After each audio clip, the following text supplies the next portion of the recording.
The Moyowosi Kigosi ecosystem here is a significant chunk of wilderness and one of the more important wetlands in East Africa. This game reserve is 3,000 square kilometers big. The swamps and the marsh areas, they contain a significant population of shoebill storks and East African Sidatunga in densities you don't see in many other places in Africa.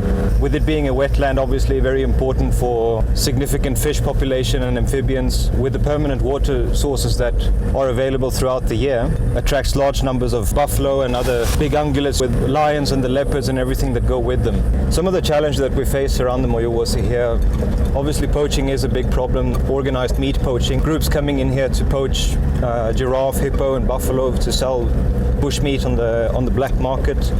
Illegal timber harvesting is also a big problem, for the illegal charcoal trade industry, cutting down vast tracts of woodland, just to create charcoal. Illegal fishing is also a big problem here, and people using unsustainable fishing methods, fishing with mosquito nets and the likes, taking everything out of the waters here. Then another issue that we face in these areas would also be the illegal beekeeping and harvesting of honey. This harvesting of the honey here in these wilderness areas is a problem, because a large amount of people move in here on bicycles, and they spread out over the forest, to hang their hives in the trees. With that comes a lot of illegal activities. They'll shoot any wildlife that they can to bring with them to the village. They'll cut down trees for firewood. We even have cases, where we've found illegal weapons stashed and stored in these beehives. It's a big challenge that we faced here.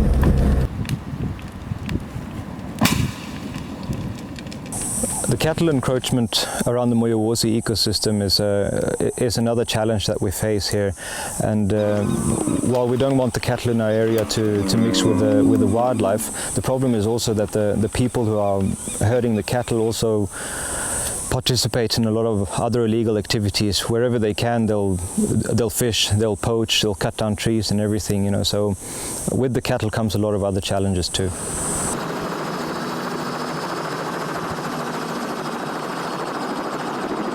The Tanzanian Wildlife Authority recently invested in an airboat that they imported from abroad and brought it here specifically to use in the Moyowosi ecosystem for conservation purposes here. So in a joint effort between them and ourselves, we go on patrols together, and our organization also support them with the fuel and the manpower that they need to enable these patrols here. The airboat is a very important tool here in Moyowosi because obviously this area being a wetland, access is very difficult, and your old canoes and regular boats, they're not as quick and they can't access all the areas where we need to go.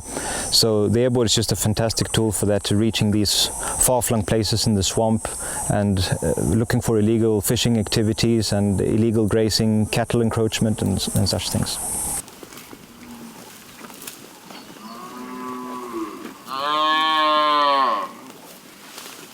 Tourist activities here in Moyowosi, they cease in late October, November, for the reason that it's almost completely impossible to operate here when the rains come in and the areas are completely flooded.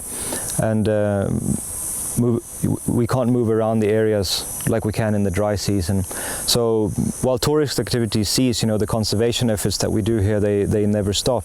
And our teams are on the ground here throughout the year, and they move around in canoes, they move around in amphibious vehicles, airboats to get around in the swamps. They do motorcycle patrols, patrolling the borders and making sure that there aren't any intrusions in the area.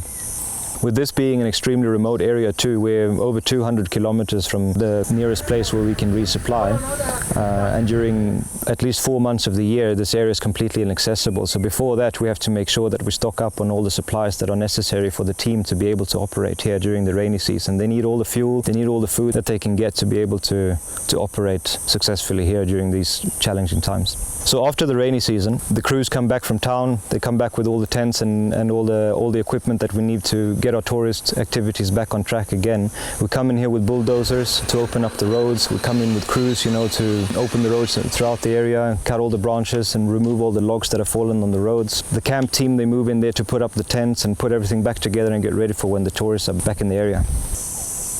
Working in such a remote area obviously is a logistical nightmare most of the time.